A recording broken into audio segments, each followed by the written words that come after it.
በዝርዝር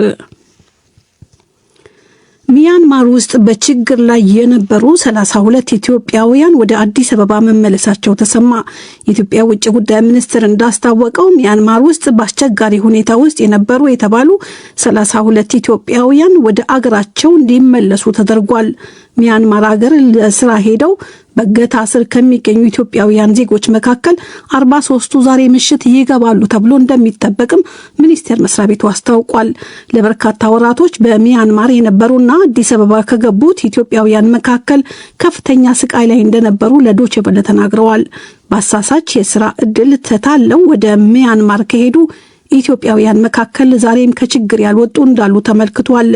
የተሻለ የስራ እድል ታገኛላችሁ በሚል በተለያየ ጊዜ የተጓዙ ወጣቶች ያለምንም ደሞዝ በቀን ከ18 ሰዓት በላይ እንዲሰሩ እየተገደዱ በከፋ ሁኔታ ውስጥ መሆናቸውን ቤተሰቦቻቸው ለዶቼ ቬለ ተናግረው በተደጋጋሚ መዘገባችን ይታወሳል። ዜና መጽሔት ሰፋ ያለ ዘገባ ይዟል።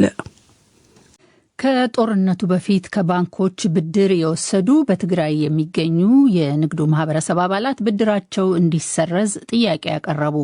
የነዚህ የቢዝነስ አንቀሳቃሾች ጠቅላላ ብድር ወለድና ቅጣት እየጨመረ መሆኑ የሚገልጸው የትግራይ የንግድና ዘርፍ ማህበራት አሁን ላይ 80 ቢሊዮን ብር መሻገሩንም አስታውቋል። የትግራይ ንግዱ ማህበረሰብ አባላት የፌደራል መንግስቱ ላለባቸው የተወሳሰበ ችግር ልዩ ፖለቲካዊ መፍትሄ ይስጠን ይላሉ። ሚሊዮን ኃይለስላሴ ከመቀሌ ዘገባ አለው።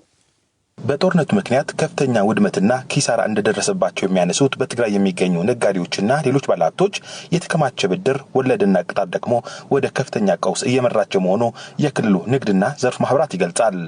በጦርነቱ በደረሰባቸው ከፍተኛ ኪሳራ ምክንያት ወደ ቀድሞ የኢኮኖሚ እንቅስቃሴ ለመመለስ መቸገራቸው የሚያነሱት እነዚህ በትግራይ የሚገኙ የቢዝነስ አንቀሳቃሾች የኢትዮጵያ ፌደራል መንግስት ከጦርነቱ በፊት ከባንኮች የወሰዱት ብድር የብድር ወለድና ቅጣት እንዲሰርዝላቸውም ጥያቄ አቅርበዋል።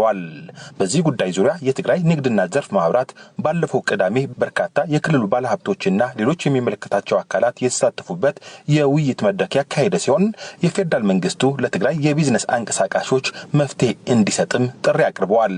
የንግድ ማህበረሰቡ አቋም ያቀረቡት ዲበኩሉ አለም ብርሃነ ቅድሚ ኹናት ትግራይ ናይ ሰውሃበ ልቃሕን የትግራይ ፋይናንሳዊ እንቅስቃሴ በተፈጠረው ጦርነት ምክንያት በልዩ የፖለቲካ መመሪያ በመዘጋቱ ከጦርነቱ በፊት የተሰጠ ብድር ወለዱና ቅጣቱ ሙሉ በሙሉ እንዲሰረዝ የፌደራሉ መንግስት በአስቸኳይ ፖለቲካዊ ውሳኔ እንዲሰጥበት ደጋግመን እንጠይቃለን።